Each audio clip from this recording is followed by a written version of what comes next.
जय Hind. GS nexus current affair series में आपका स्वागत है। आज के भाग में हम राष्ट्रपति शासन के बारे में जानेंगे। शुरू करते हैं खबरों के साथ। मुख्यमंत्री एन बीरेन सिंह के अपने पद से इस्तीफा देने के कुछ दिनों बाद गुरुवार को मणिपुर में राष्ट्रपति शासन लागू कर दिया गया। मणिपुर में मई 2023 से मेइती और कुकी समुदायों के बीच जातीय संघर्ष चल रहा है। अब हम राष्ट्रपति शासन के बारे में विस्तार से जानते हैं। राष्ट्रपति शासन लागू करने से केंद्र सरकार को राज्य विधानमंडल को निलंबित करने और राज्यपाल के कार्यालय के माध्यम से राज्य पर शासन करने का अधिकार मिलता है। इन्हें संविधान में अनुच्छेद 356 और 365 के तहत उल्लेखित 2 आधारों पर लगाया जाता है। राष्ट्रपति शासन लागू करने के लिए राज्यपाल की रिपोर्ट पर राष्ट्रपति की संतुष्टि एक प्रमुख बात है। भारत के संविधान के अनुच्छेद 356 के तहत यदि कोई राज्य सरकार संवैधानिक प्रावधानों के अनुसार काम करने में असमर्थ है तो केंद्र सरकार राज्य मशीनरी का सीधा नियंत्रण ले सकती है। इसका आधार राज्य में संवैधानिक मशीनरी की विफलता है। भारत के संविधान के अनुच्छेद 365 में कहा गया है कि यदि कोई राज्य संघ द्वारा दिए गए निर्देशों का पालन नहीं करता है तो राष्ट्रपति यह घोषणा कर सकते हैं कि राज्य की सरकार संविधान के अनुसार नहीं चल सकती है। राष्ट्रपति शासन लागू करने के लिए संसद से अनुमोदन की आवश्यकता होती है।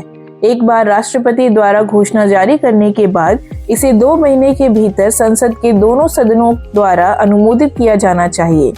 यदि दोनों सदनों द्वारा अनुमोदित किया जाता है तो राष्ट्रपति शासन 6 महीने तक जारी रह सकता है।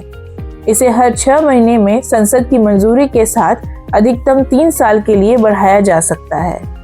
1978 के 44वें संविधान संशोधन अधिनियम ने एक प्रावधान पेश किया जिसके तहत राष्ट्रपति शासन को 1 वर्ष के पश्चात 6 महीने से अधिक समय तक बढ़ाने की अनुमति केवल 2 विशिष्ट शर्तों पर दी गई है। पहला, जब राष्ट्रीय आपातकाल की घोषणा पूरे भारत में या पूरे राज्य या उसके किसी हिस्से में प्रभावी है। दूसरा, भारत का चुनाव आयोग प्रमाणित करता है कि कुछ कठिनाइयों के कारण राज्य की विधानसभा के लिए आम चुनाव नहीं कराए जा सकते हैं। भारत के राष्ट्रपति किसी भी समय एक घोषणा के साथ राष्ट्रपति शासन को रद्द कर सकते हैं और इसके लिए संसदीय अनुमोदन की आवश्यकता नहीं होती है। अब हम इस विषय से जुड़े कुछ अतिरिक्त तथ्यों को जानते हैं। पहला, एसआर बोमई बनाम भारत संघ 1994। सर्वोच्च न्यायालय ने माना कि राष्ट्रपति शासन न्यायिक समीक्षा के लिए खुला है और यदि यह मनमाना पाया जाता है तो इसे न्यायालय में चुनौती दी जा सकती है। दूसरा, सरकारिया आयोग। इस आयोग ने जोर देकर कहा कि अनुच्छेद 356 का उपयोग केवल अंतिम उपाय के रूप में किया जाना चाहिए जब किसी राज्य में संवैधानिक तंत्र के टूटने को हल करने के लिए अन्य सभी विकल्प समाप्त हो गए हों। जब भी संभव हो केंद्र को अनुच्छेद 356 को लागू करने से पहले राज्य सरकार को चेतावनी जारी करनी चाहिए। तीसरा, भारत के संविधान के अनुच्छेद 355 के तहत केंद्र सरकार को राज्यों को आंतरिक अशांति और बाहरी आक्रमण से बचाने की आवश्यकता होती है। यह भी सुनिश्चित करता है कि राज्य सरकारें संविधान के अनुसार काम करें। चौथा, भारत में पहली बार राष्ट्रपति शासन 20 जून 1951 को पंजाब में लगाया गया।